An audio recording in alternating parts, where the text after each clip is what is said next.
Namaskar, I'm Dr. Atmaram Pawar. Welcome to 6th episode of NEP Parayana. The NEP Parayana is based on my understanding and your suggestions for implementation of NEP in higher education mainly now, and हम बाद में देखेंगे school पे क्या होता है. Now from this 6th episode onwards, I am mainly focusing on the higher education कि institution level पे क्या होगा, यूनिवर्सिटी लेवल पे क्या होगा, स्टूडेंट लेवल पे क्या होगा, पेरेंट्स लेवल पे क्या होना चाहिए. ये सब बातें हम स्लोली देखेंगे. तो अभी जाएंगे हम यूनिवर्सिटी. अभी हमारे पास बड़ी बड़ी यूनिवर्सिटी है. हर एक यूनिवर्सिटी में कितने 900 1000 इससे बड़े बहुत सारे कॉलेजेस है. जियोग्राफिकल एरिया बहुत है. तो ये सब क्या है, हम एफिलिएटेड यूनिवर्सिटी वो स्टेट यूनिवर्सिटी है. तो अभी क्या हो रहा है कि due to the large number of affiliated colleges, तो जो यूनिवर्सिटी बनी है ना, तो एग्जाम कंडक्टिंग बॉडी बनी है कि रिसर्च करना, बहुत सारा अच्छा टीचिंग लर्निंग करना वो बाजू में हो गए. क्योंकि एक कॉलेज कहा तो कॉर्नर में है, तो उसकी एग्जाम हमें लेना है. Variation in the academic level and facility दस कॉम्प्रोमाइजेस ऑन द कंटेंट. हम हमेशा क्या देखते हैं कि एक छोटा सा कॉलेज है, छोटे से गांव में कॉलेज है, तालुका बेस्ड कॉलेज है, उसमें क्या रहेगा, उसकी लेवल क्या रहेगी, उसकी लैब की लेवल कितनी चाहिए, कौन से इक्विपमेंट खरीदने नहीं है, कौन से इक्विपमेंट होनी चाहिए, ये सब देखते हैं. तो बहुत वेरिएशन है. Weak colleges, therefore weak college determine the policy. जो छोटा सा कॉलेज है, वीक कॉलेज है, वो डिसाइड करेगा कि करिकुलम कैसा रहेगा, टीचिंग लर्निंग कैसा रहेगा, एग्जाम के लेवल कैसी रहेगी. और ये सब है तो मॉनिटरिंग के लिए बहुत डिफिकल्ट जाता है कि अच्छा सा टीचिंग लर्निंग होना चाहिए. तो बड़ी यूनिवर्सिटी में अभी बहुत मुश्किल हो रहा है. तो छोटी यूनिवर्सिटी का जमाना आने वाला है. Over regulated and under govern, बहुत देखो ओवर रेगुलेटेड, बहुत पॉलिसी बनाई, रूल्स बनाए, रेगुलेशन बनाए, मगर रियली ये होता है या नहीं होता है वो मुश्किल है. तो आज भी देखो कि बहुत सारे लोग हैं, जो फैकल्टी है ना, वो यूनिवर्सिटी में जाके लीडर बनी है. कैसे लीडर? एक पॉलिटिकल लीडर जैसे बनी है. Really he is a scholar, really he is a academic leader, really is the research leader नहीं, वो लीडर बना है. जैसे एक पॉलिटिकल लीडर बनता है वो लीडर. तो ये सब बीओ से लेके फैकल्टी से लेके जब सब भी है बॉडीज है यूनिवर्सिटी की, उसमें लीडरशिप करना, अप्रूवल करना, एलएमसी जाना, एलआईसी जाना, ये सब काम इतना बहुत बड़ा रहता है, वो करते. तो कहाँ हमारा फोकस हो गया कि हम लीडरशिप, मगर कौन सी लीडरशिप कर रही है कि जो एकेडमिक वाली नहीं है, जो हमारी रिसर्च वाली नहीं है, ये अभी बन रहा है. क्योंकि यूनिवर्सिटी बहुत बड़ी है ना. Drag on the better institute. तो इसलिए क्या होता है, अच्छे इंस्टीट्यूट है ना, उसको थोड़ा निगेटिविटी आती है. जियोग्राफिकल लोकेशंस, तो इतना बड़ा एरिया कवर होता है, उधर पहुंचना भी मुश्किल होता है. तो स्लो प्रोसेस ऑफ चेंज, ये सब चेंज करना बहुत ही मुश्किल है. तो जैसा कि एग्जांपल ले लो, मैं एग्जांपल लेता हूँ मुंबई यूनिवर्सिटी का. तो पूरा कोकण बेल्ट है, पालघर से लेके सिंधुदुर्ग तक, जो महाराष्ट्र का आप मैप देखो, ये पूरे एरिया में वो मुंबई यूनिवर्सिटी रहा मुंबई में. और सिंधुदुर्ग वाला एक कॉलेज है, आर्ट साइंस कॉलेज का कॉलेज है, इंजीनियरिंग का कॉलेज है, उसको कंट्रोल मुंबई यूनिवर्सिटी करेगी. उसके आगे भी देखो अभी क्या हो गया, जो भी स्टेट यूनिवर्सिटीज है, तो पूरे स्टेट के लिए एक यूनिवर्सिटी बनती है. तो ये हेल्थ यूनिवर्सिटी रहेगी स्टेट की, या टेक्निकल यूनिवर्सिटी रहेगी. तो इसमें तो बहुत गड़बड़े. एग्जांपल मैंने महाराष्ट्र का दिया है कि हमारे यहाँ भी अभी एक state university doctor Baba Saheb Ambedkar technology university निकली है. कहाँ? कोकण एरिया में निकली है. अभी देखो यहाँ नागपुर के गोंदिया करके मेरा एरिया है, गोंदिया से लेके ये समझो पॉलिटेक्निक इंजीनियरिंग कॉलेज है या फार्मेसी कॉलेज है, उसको यूनिवर्सिटी में आना है तो 1000 किलोमीटर और 16 घंटे उसको ट्रैवल करना पड़ेगा. बाद में बोलो हाँ ठीक है कि हम ऐसे सेंटर निकालेंगे, रीजनल सेंटर निकालेंगे, मगर जो यूनिवर्सिटी का माहौल है वो रीजनल सेंटर में नहीं बनता. तो ये सब क्या रिफ्लेक्ट करता है कि अभी बड़ी यूनिवर्सिटी एक अच्छी नहीं है, उसको रिप्लेस करना चाहिए. तो हमें फ्रीडम देना है, तो फ्रीडम देना है तो हम इंस्टीट्यूशनल लेवल से फ्रीडम दे देंगे. देखो यूनिवर्सिटी पे नहीं, इंस्टीट्यूशनल लेवल एटोनॉमस बनेगी. Institute higher education institute autonomous बनेगी. एटोनॉमस कब बनेगी? वो नैक करेगी, नैक में अच्छे ग्रेड मिलेगी तो एटोनॉमस बनेगी. तो डी लिंक बनेगी, और एफिलिएटेड वाला नहीं रहेगा. Pune university, Chennai university, JNTU university, Andhra university, Mumbai university, कुछ नहीं। यूनिवर्सिटी रहेगी यूनिवर्सिटी के कैंपस में। बाहर के सब कॉलेज है इधर क्लस्टर फॉर्म में चालू करेंगे, खुद की यूनिवर्सिटी या खुद ऑटोनॉमस करेंगे और आगे देखेंगे। कोरिकुला, फ्रीडम टू अपग्रेड देयर कोरिकुला। आपकी यूनिवर्सिटी आपको ऑटोनॉमी मिली है तो अभी गाइडलाइन है, NEP ने गाइडलाइन बनाई है, वो गाइडलाइन के हिसाब से आप आपका करिकुलम करो, क्लस्टर बनाओ। आप अभी एक कॉलेज है आपका, साइंस कॉलेज है, मगर आपका क्लस्टर लॉ कॉलेज के साथ होता है, आपका क्लस्टर और समझो फार्मेसी बाजू में है, आपका क्लस्टर समझो IMED बाजू में है, कुछ परफॉर्मेंस आर्ट बाजू में है, तो ये 3-4 कॉलेजेस आके हमारा ऐसा सिलेबस बनेगा कि मेजर कोर्सेज जो है, समझो फार्मेसी है, फार्मेसी के मेजर कोर्सेज फार्मेसी में पड़ेगा, बाजू में जाके बेसिक ऑर्गेनिक केमिस्ट्री हो उधर जाके पड़ेगा, साइंस कॉलेज में जाके पड़ेगा। उसको मार्केटिंग करना है तो बाजू में वो मैनेजमेंट कॉलेज है उसमें जाके पड़ेगा। तो एक क्लस्टर बनेगा और क्लस्टर में क्या रहेगा कि कैंपस का टाइम टेबल बनेगा और वो यूनिवर्सिटी चलेगी, उसमें वो स्टूडेंट को चॉइस रहेगी, मैं फार्मेसी भी पढ़ूंगा और मुझे पर्सनैलिटी डेवलपमेंट पर प्रोफेशनल डेवलपमेंट के लिए जो भी अलग अलग रहता है, मल्टीडिसिप्लिनरी रहता है, स्किल डेवलपमेंट का रहता है, तो मैं क्लस्टर के दूसरे यूनिट है वहां से मैं पढ़ लूंगा। डेवलपमेंटल एक्टिविटी रहेगी, फाइनेंशियल सपोर्ट भी गवर्नमेंट देने के लिए तैयार है, अभी GDP बढ़ाया है, हाँ, तो आप अच्छी यूनिवर्सिटी है तो वहां भी आपको सपोर्ट मिलता है। स्टूडेंट के लिए भी जैसा भी मैंने पहले बोला था स्कूल एजुकेशन में, वैसा यहाँ भी है, डिजाइन योर ओन करिकुलम। मुझे क्या पढ़ना है सर, मुझे पढ़ने दो।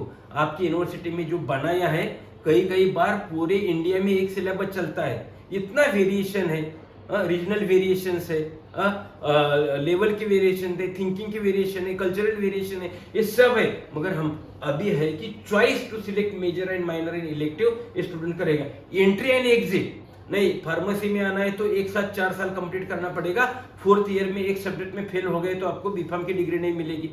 अभी BSc करना है तो 4 साल करना पड़ेगा, लास्ट ईयर का एक सब्जेक्ट आपने नहीं दिया, फेल नहीं है तो फेल हो जाएगी, ऐसा नहीं बनेगा।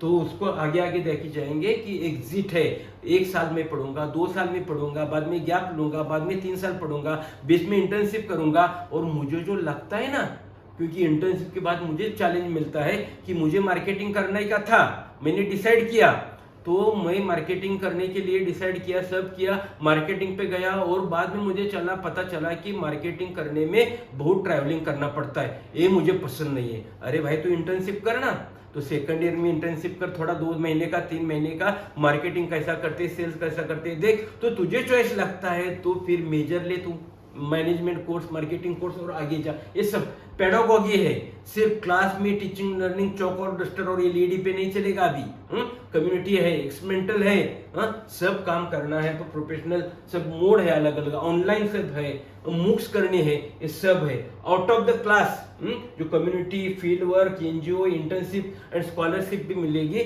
गवर्नमेंट उसका भी देख रही है कि अच्छे बच्चों को स्कॉलरशिप मिलनी चाहिए। तो ऑटोनॉमस है, ये बहुत बात है कि हायर एजुकेशन और cluster can be become a education centre. एक यूनिवर्सिटी बनेगी, ऑटोनॉमस सेंटर बनेगा, वो यूनिवर्सिटी मेन यूनिवर्सिटी के अंडर काम करेगा।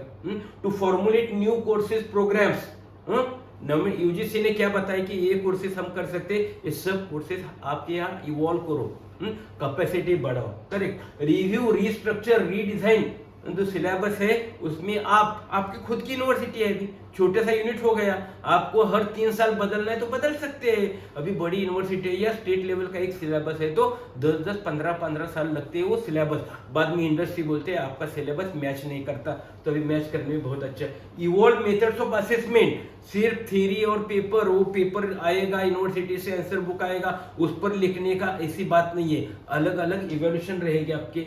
Announce results and issue mark list immediately. अभी तो 45 डेज लोग बोलते हैं, अभी भी सॉफ्टवेयर से अभी हर जगह 15 दिन में रिजल्ट लगता है। तो बच्चों का अच्छा, ये सब करने के लिए होगा, ऑटोनॉमस है तो आप सब करो और यूनिवर्सिटी से जाके डिग्री लेके आओ, ऐसा सब यहाँ होने वाला है। एडमिनिस्ट्रेटिव फ्रीडम, तो फ्रीडम टू फंक्शन, तो मेरा कॉलेज है, मेरे मर्जी से जो भी मर्जी है वो रेगुलेशन पे चलेगी, मगर वो मुझे चलाने दो ना। हर एक बात आप क्यों बोलते कि ऐसा नहीं करना, वैसा नहीं करना, अभी वो जमाना नहीं रहा। रूल्स ऑफ एडमिशन, ठीक है, पॉलिसी बनाई है ना, अपनी एलिजिबिलिटी क्राइटेरिया सेट किया है, अभी मुझे टेस्ट लेने दो, मुझे और भी कुछ करना है एडमिशन के टाइम, वो करने दो, ये सब होगा। फीस मुझे डिसाइड करने देगा। मैं अभी इन्वेस्टमेंट कर रहा हूँ, मैं बहुत बड़े इंस्ट्रूमेंट ला रहा हूँ क्योंकि मुझे यूनिवर्सिटी का नाम करना है, तो मेरी फीस बढ़ेगी, तो मैं कैलकुलेशन करके मैं दिखाऊंगा गवर्नमेंट को, उनके एजेंसी को। मगर मुझे चांस है कि मेरी फी बढ़ेगी भी, एक फी नहीं रहेगी, मेरी ही BOS रहेगी, मेरी फैकल्टी रहेगी, मेरी जनरल बॉडी रहेगी। ये मेरा यूनिवर्सिटी का स्ट्रक्चर है। हाँ, ये मूव मैं करूंगा, कई यूनिवर्सिटी के साथ करना है या कई इंडस्ट्री के साथ करना है, मुझे इंटर्नशिप दे रही हो तो मैं करूंगा ना। ये सब फ्रीडम अभी आपको बहुत मिलने वाला है। एकेडमिक फ्रीडम है, जैसा बोला कि सिलेबस का, करिकुलम डिजाइन का है, रीजनल स्ट्रेंथ एंड नीड। जैसा मैं बोलता हूँ कि नागालैंड का जो है वो नागपुर में नहीं चलता, कल्चर अलग है, ज्योग्राफिक रिक्वायरमेंट्स अलग है, सब वेदर अलग है, और नीड अलग है। वैसा केरला का जो है भोपाल का अलग है, जो केरला में है वो भोपाल में नहीं है। तो हर एक रीजन की हमारी स्ट्रेंथ है, एक कल्चर है, एक डिमांड है, उस हिसाब से सिलेबस बनाया तो बच्चे को समझेगा।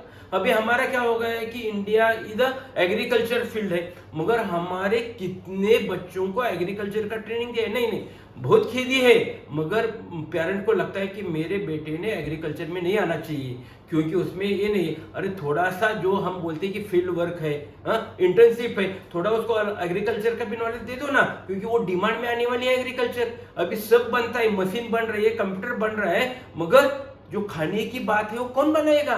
फार्मर भी अच्छा चाहिए ना। तो एजुकेटेड फार्मर है, आज भी बहुत सारे इधर एग्जांपल है क्यों बहुत एजुकेटेड लोग फार्मिंग में आ गए।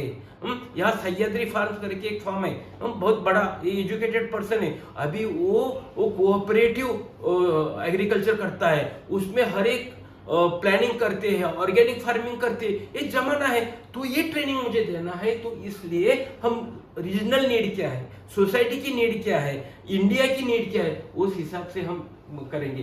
सोशियो इकोनॉमिकल देखेंगे, इंडियन लैंग्वेज है, तो जैसा भी हमारा अभी पहले एपिसोड में हो गया, स्कूल में लैंग्वेज कौन सी चाहिए, तो लैंग्वेज वो चाहिए जो इनोवेटिव थिंकिंग के लिए सपोर्ट करे, सिर्फ कम्युनिकेशन के लिए नहीं, मगर दोनों भी आना चाहिए क्योंकि ग्लोबली हमें बनना है, इंडियन लोगों को ग्लोबली बनना है। इंग्लिश तो आना ही चाहिए, मगर इंग्लिश आते समय उसको इनोवेशन, उसको अंडरस्टैंडिंग चाहिए।